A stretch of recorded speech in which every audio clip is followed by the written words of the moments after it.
Hola, bienvenida nuevamente a esta asignatura Control de Infecciones y Bioseguridad.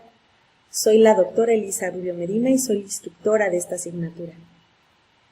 Ahora vamos a ver la sesión número 5, en la cual vamos a analizar las precauciones estándar, parte 2. En la sesión anterior vimos la introducción o las generalidades sobre lo que son las precauciones estándar. Recordemos que primero empezaron como precauciones universales y más adelante se llamaron precauciones estándar. En realidad este es el término que se está utilizando hasta el momento. Se le sumaron algunas otras precauciones de las que ya existían de las precauciones universales. Ahora vamos a entrar de lleno a la sesión 5. El objetivo de estas precauciones estándar va a ser reducir el riesgo de transmisión de agentes patógenos transmitidos por la sangre y otros tipos de agentes patógenos de fuentes que pueden ser tanto reconocidas como no reconocidas. En la sesión anterior veíamos que estos líquidos de los cuales tendríamos que tener una precaución porque pudiéramos tener algún riesgo, estas precauciones estándar tratan de disminuir este riesgo que puedes adquirir por tener contacto con ellos.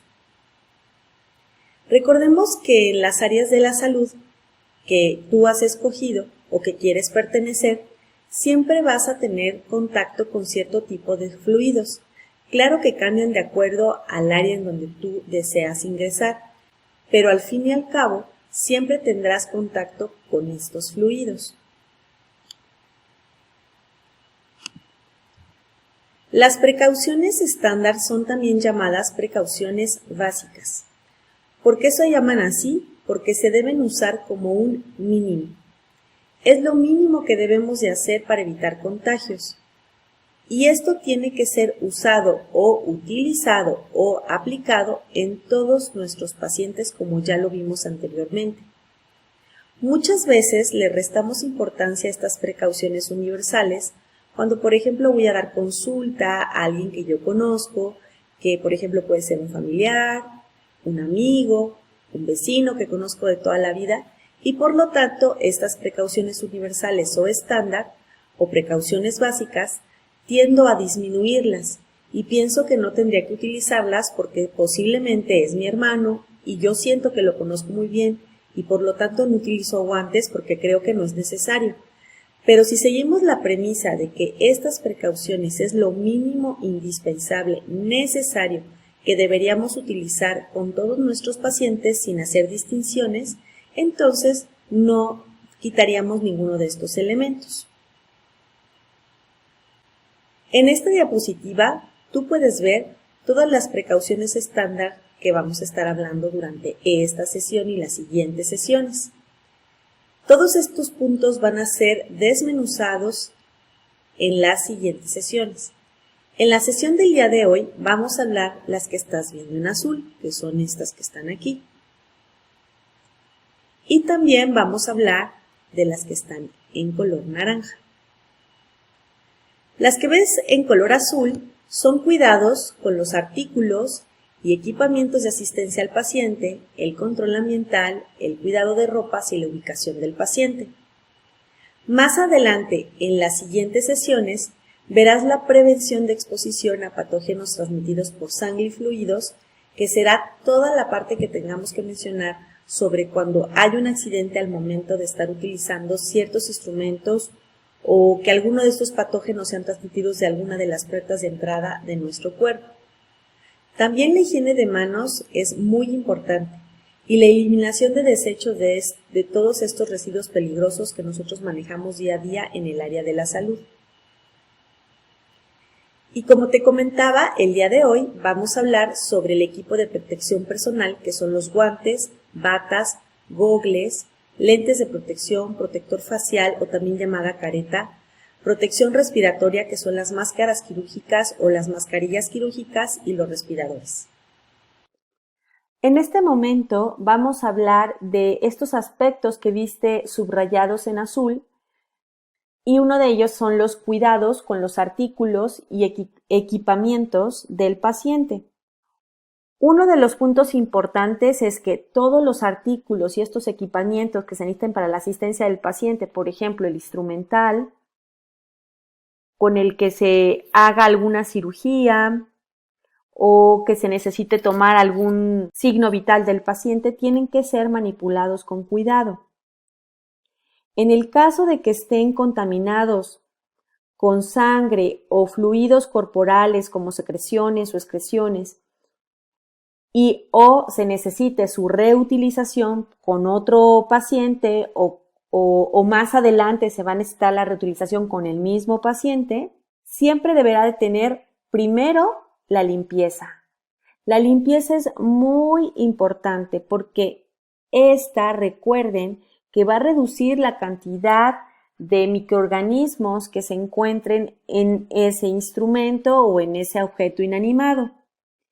Después de eso, irá la desinfección o la esterilización, aunque siempre lo recomendable será que en la medida de lo posible, todos los instrumentos que tendrán que ser usados más adelante sean de uso individual o desechables, que podamos desechar. Muchas veces esto no se puede hacer porque son instrumentos o muy caros o difíciles de encontrar. Por lo tanto, podemos utilizarlos y después limpiarlos, desinfectarlos o esterilizarlos, como ya lo comenté anteriormente. Un ejemplo de estos son los termómetros, los baumanómetros, que son para medir la presión arterial, al igual que el estetoscopio sirve para medir la presión arterial. Ahora hablaremos del control ambiental. El control ambiental es para asegurar procedimientos para el cuidado rutinario, la limpieza, la desinfección de superficies ambientales como las camas, por ejemplo, los barandales de esas camas, las mesas de comida del paciente y otras superficies que comúnmente se tocan con frecuencia, como a veces las puertas, las tablas donde los doctores se recargan para apuntar la nota de evolución del paciente y muchísimos otros ejemplos se podrían dar. Ahora, el cuidado de ropas. ¿A qué se refiere esto? Bueno, se refiere que es importante manipular, transportar y procesar la ropa usada, que puede estar contaminada con sangre o con cualquier otro fluido. También es importante que en el cuidado de ropa se tenga en cuenta los fluidos corporales, las secreciones, las excreciones, y que sean estas ropas transportadas con sumo cuidado, y así podamos prevenir exposición a la piel de estas sustancias, a las mucosas y su contaminación con la ropa personal de los encargados de manipularla. Se recomienda que en el cuidado de ropas se deban usar bolsas impermeables para evitar la extravasación y la contaminación de superficies ambientales. También es importante que deban existir zonas seguras de almacenamiento. En muchos hospitales se encuentra una zona totalmente designada para el cuidado de ropa. En los consultorios individuales es un poco más complicado, pero se tiene que tomar en cuenta y hacer un espacio especial para esta manipulación de la ropa. Ahora hablaremos de la prevención de exposición a patógenos transmitidos por sangre y fluidos. Es muy importante prevenir accidentes punzocortantes mediante el cuidado en su uso. También es importante que los manipulemos con cuidado, que hagamos la limpieza y el descarte de agujas, de bisturís y de otros materiales con sumo cuidado. En caso de retirar los bisturís o los objetos punzocortantes, deben realizarse con una pinza para poder evitar de esta manera alguna lesión como esta que estamos viendo en la fotografía. Estas lesiones son llamadas lesiones percutáneas porque influyen directamente a nuestra piel. Hablaremos ahora de la ubicación del paciente. Es importante hacer uso de habitación privada cuando el paciente no es capaz de mantener su higiene personal o su limpieza del ambiente, y esto debiendo aplicar un estricto lavado de manos con agua y con jabón en esa habitación.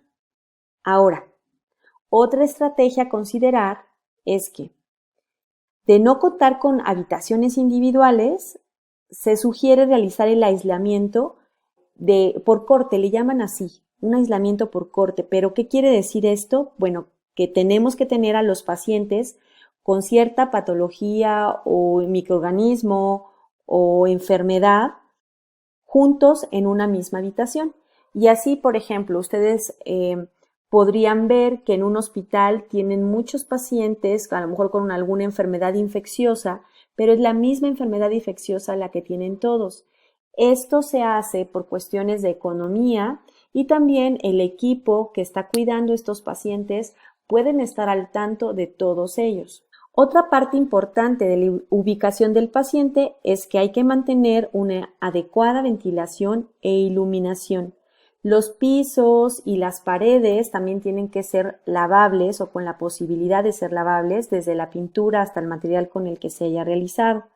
Y por último, la ventilación se recomienda que si vamos a tener un sistema de ventilación, por ejemplo, de aire acondicionado, tenga un recambio de aire 6 veces por hora. Ahora empezaremos a hablar sobre el equipo de protección personal. Durante toda esta presentación, en algún momento podrás llegar a ver estas siglas, que es EPP, que son las iniciales del equipo de protección personal. ¿A qué se refiere esto? Pues son los equipos, las piezas o los dispositivos que van a evitar que una persona tenga contacto directo con los peligros de los ambientes riesgosos, los cuales pueden generar alguna lesión o alguna enfermedad. Se establece que la sangre o a lo mejor algunos otros fluidos corporales que estén potencialmente contaminados no deben de llegar a la ropa de trabajo o a la ropa de calle de la persona que está atendiendo a ese paciente. Tampoco a la ropa interior o a la piel o a los ojos o a la boca o a ninguna otra membrana mucosa que tengamos en el cuerpo. Como ya te lo había mencionado anteriormente, esto es lo que vamos a estar viendo de aquí en adelante en esta sesión. Vamos a ver el equipo de protección personal, que son los guantes, las batas, los gogles, los lentes de protección, protector facial o careta, protección respiratoria como las mascarillas quirúrgicas y los respiradores. Vamos a empezar con los guantes. Los guantes previenen la transmisión de infecciones cruzadas en las manos del operador. Es una de las barreras más eficaces para poder evitar alguna contaminación de nuestras manos a nuestro cuerpo. El CDC recomienda el empleo de los guantes para cada paciente cuando se manipule sangre, líquidos corporales, mucosas y lesiones bucales. Es una protección que no solamente es para el personal de salud, sino también para el paciente, ya que nosotros, en nuestras manos, podemos estar teniendo algún organismo o microorganismo por haber tocado alguna superficie o por no haber hecho una muy buena higiene de nuestras manos y podamos transmitirle ese microorganismo a nuestro paciente. Y obviamente si nuestro paciente tiene algún microorganismo o alguna patología que es infecciosa que nos pueda contagiar a nuestras manos y de nuestras manos nosotros podamos transmitirla a otros lados y por eso el uso de los guantes es muy importante. Ahora hablaremos de la bata. Algunos estudios demuestran que la tasa de infección se reduce mediante el uso de la indumentaria protectora. La OSHA comenta que minimiza la exposición ocupacional a los patógenos transmitidos por la sangre. El CDC comenta que funciona muy bien la bata para proteger los brazos del personal de salud, las áreas corporales expuestas y también para prevenir la contaminación de la ropa con sangre y fluidos corporales. La bata desechable de manga larga y puño elástico es una barrera física que va a ser eficaz para disminuir la presencia de bacterias en el brazo y el pecho del operador. ¿Por qué hablo de bacterias? Porque en realidad los estudios, la generalidad de los estudios que se han hecho sobre este tipo de equipo de protección personal se han basado mucho en bacterias más que en virus, aunque nosotros sabemos que los virus también pueden traer enfermedades muy fuertes para el personal de salud. En esta imagen puedes ver que está un odontólogo, aquí está el paciente, y se hizo una simulación en este estudio. Se les pusieron aquí unas cajas en donde la persona que está aquí empezó a trabajar en el paciente y esto fue para poder ver cuántas bacterias podían llegar a estas cajas que simularían que el trabajo diario de un odontólogo es de esa manera. Entonces, ahí pudieron ver que el uso de batas desechables, que son estas de polipropileno, da un gran beneficio a solamente utilizar guantes solos. Ahora hablaremos sobre la protección ocular. La protección ocular sirve para proteger el ojo y la conjuntiva ocular de la contaminación por aerosoles, salpicaduras de sangre y saliva, y también de todas las partículas que puedan generarse durante el trabajo de salud. Voy a poner varios ejemplos. Supongamos un médico. Un médico está en continuo contacto con sangre, también con saliva y también con partículas que se puedan generar. Por ejemplo, un traumatólogo. El traumatólogo hace una cirugía del miembro inferior, supongamos de la tibia y el peroné. Hace una cirugía, abre, tiene que cortar el hueso y al momento de cortarlo empiezan a salir muchísimas partículas que se están generando. Si este traumatólogo no utiliza una protección ocular, entonces en su ojo es muy probable que caigan salpicaduras de sangre, posiblemente hueso y cualquier otro tipo de líquido corporal que se puede encontrar en esa zona. Ahora, en otro tipo de ambientes como es el ambiente odontológico, si un dentista hace una cirugía de un tercer molar o una muela del juicio, al momento que empieza a abrir o hace una incisión para poder llegar hasta donde está esa muelita del juicio o ese tercer molar, al momento de hacer desde la incisión, empezar a quitar el hueso o abrir el hueso para llegar hacia ese órgano dental, el tercer molar o la muela del juicio, durante todo ese trayecto va a poder tener contacto con estos aerosoles que se están formando al momento de hacer, desde que se hace el proceso de la incisión. Entonces, esta protección ocular en estas dos áreas es muy importante. Ahora hablaremos de otras áreas que a lo mejor algunas personas podrán pensar que no va a tener o no va a ser necesaria la protección ocular. Si a lo mejor alguien que quiere estudiar técnico en laboratorio dental, ellos tienen mucha relación con este tipo de salpicaduras. Puede ser que a lo mejor sean más partículas, sea a lo mejor yeso, pero al momento de cortar este yeso, si este yeso está contaminado con algún líquido corporal, por ejemplo con la saliva, y la saliva esté contaminada con algún microorganismo, puede llegarles a sus ojos. Igualmente, si alguien quiere atender a algún paciente en una ambulancia, igualmente es lo mismo que se puede estar manejando durante esta situación, porque van a tener contacto con todos estos líquidos corporales que hablamos anteriormente y la importancia de poderlos evitar. Otra cosa importante es que los ojos, por su limitada vascularidad y baja capacidad inmunitaria, son muy susceptibles a lesiones micro y macroscópicas.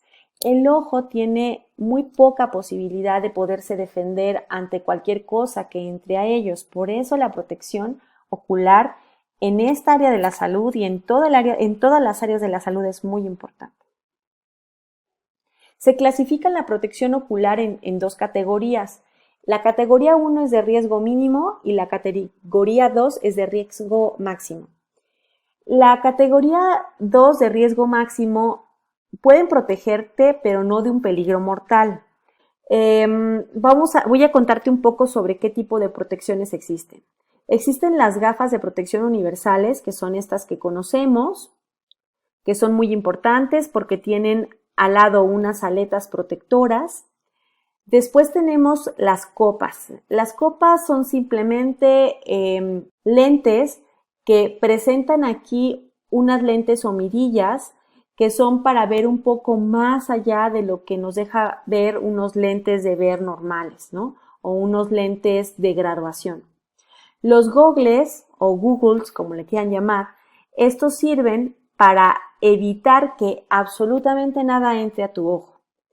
¿Y qué podría entrar a tu ojo si ya traes unos lentes? Bueno, si tú traes unos lentes, todavía pueden entrar aquí partículas y sobre todo aerosoles. En este sentido, como te está cubriendo totalmente todo tu ojo o toda la parte ocular, hace un sellado, lo cual permite que no pueda pasar ningún tipo de partícula, ni aerosol, ni salpicadura. También existen de este mismo tipo de protección ocular unas máscaras.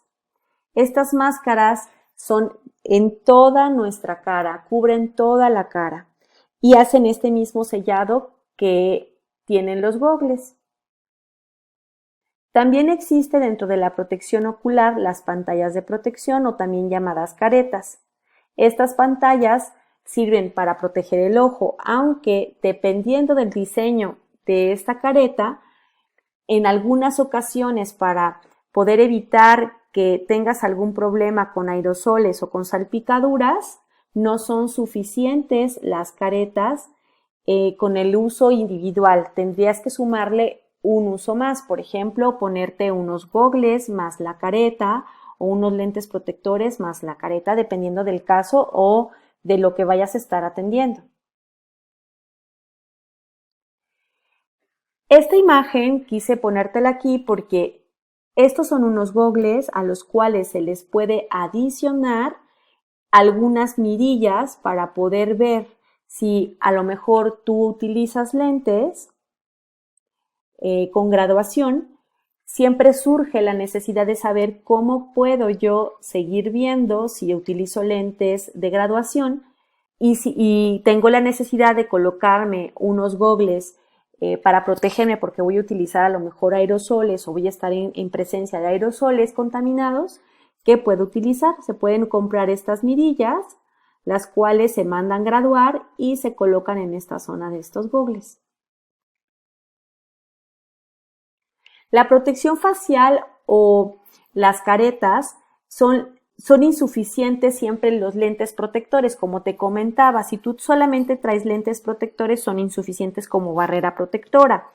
Entonces, sí es importante que para que te cubran en completo tu cara, todas estas áreas de tu cara, pues sí es importante utilizar una careta o un protector facial y así no dejar descubierta la piel. Y bueno, solamente reforzando esto que te acabo de comentar, debido a la falta de buen sellado facial periférico que puedan permitir la penetración de aerosoles, los protectores faciales no deben usarse como una protección facial ocular solitaria, sino como un complemento de otro equipo de protección personal, como por ejemplo los gogles. Y esto es muy importante, el empleo de esta máscara o careta no exime el uso de un tapaboca para la protección de aerosoles contaminados. Recordemos que la careta solamente va a proteger nuestra piel, pero no nuestra vía respiratoria o nuestra boca. Ahora hablaremos de las mascarillas quirúrgicas y respiradores. Estas son utilizadas para proteger al usuario de las gotas, partículas en el aire y los fluidos corporales que posiblemente contaminen la cara de ese operador. Y estas son las principales medidas de intervención en la protección respiratoria del personal. Ahora es el momento de aclarar que el nombre correcto de estos elementos es que estas son las mascarillas quirúrgicas y estos son los respiradores. Ahora hablaremos de las mascarillas quirúrgicas. Estas están destinadas a evitar la exposición resultante de salpicaduras o aerosoles de fluidos o gotas grandes que viajan en una trayectoria hacia la nariz y hacia la boca. Y para contener las secreciones también respiratorias del usuario, o sea, de del portador de esta mascarilla, o bien para evitar la aspiración de partículas que se encuentran en el ambiente y que puedan ser nocivas. Lo que sí es importante aclarar es que estas mascarillas quirúrgicas es muy poco probable que puedan resistir la entrada de aerosoles contaminados al sistema respiratorio. Los aerosoles penetran a través de máscaras, respiradores de ajuste holgado. Todas las mascarillas quirúrgicas tienen un ajuste holgado. En esta área siempre las mascarillas tendrán un ajuste holgado de acuerdo hasta de la cara de quien lo esté portando, del tamaño o distancia donde se encuentran las orejas, porque también tiene que ver mucho la cinta. Hay cintas más pequeñas, hay cintas más largas. Bueno, ahora voy a hablarte sobre las partes que tiene una mascarilla quirúrgica. La mascarilla quirúrgica tiene 3 partes. Una es el puente metálico que se encuentra en esta zona. Otras son la cinta, donde después la colocarás en tus orejas. Y por último son los dobleces. Es importante saber cómo colocar estas mascarillas quirúrgicas para que en realidad nos den o nos proporcionen la protección para lo que están hechas. Estas mascarillas, como podemos ver, una está en la posición o en la colocación adecuada y la otra no. Esta mascarilla, como puedes ver, se ven aquí como unos pliegues y en esta también. La diferencia entre una y otra es que estos pliegues o estos dobleces están viendo hacia abajo en forma de cascada. En esta mascarilla, los pliegues o los dobleces están viendo hacia arriba y por lo tanto se forman unas bolsas, las cuales sugieren que aquí se pueden estar quedando esas picaduras o gotas.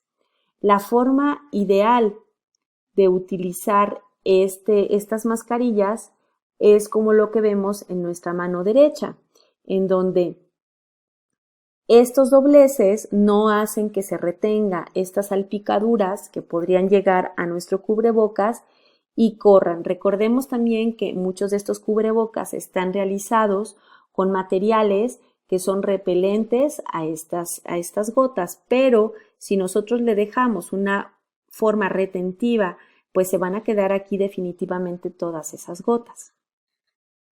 En esta imagen, como puedes ver más de cerca, en esta zona es a lo que me refiero con los pliegues. Esta es la manera correcta de cómo cae todas esas pequeñas gotas y resbalan y no se quedan en un lugar retentivo. Ahora te enseñaré paso a paso cómo es la colocación correcta de una mascarilla quirúrgica. Antes de empezar a colocar la mascarilla quirúrgica, es importante que yo te comente que tienes que tener tus manos limpias o hayas realizado la higiene de tus manos. También es importante que durante el proceso de colocación de la mascarilla no toques ningún área, solamente el área que deberás de tocar serán las cintas y en su momento el puente metálico. Entonces, como primer paso es colocar este cubrebocas solamente tocando las cintas. La vas a colocar en una y en la otra oreja. Después de haber colocado tu cubrebocas, con tus 2 dedos vas a moldear este puente metálico para que en esa zona no haya un holgamiento y se amolde perfectamente a tu nariz. Y por último, vas a bajar tu mascarilla quirúrgica en la parte inferior. Con esto terminarías los 3 pasos para la colocación de una mascarilla quirúrgica correctamente. Recuerda que las mascarillas quirúrgicas nunca deben de ser tocadas y se deben de tocar solamente las cintas al colocar y retirarlas, como puedes ver en esta imagen. Ahora voy a hablarte por último sobre el respirador. Los respiradores son de vital importancia ya que han demostrado ofrecer una mejor protección contra las gotas, aerosoles y la penetración de líquidos, además de que nos proporcionan un sello hermético alrededor de la boca y de la nariz.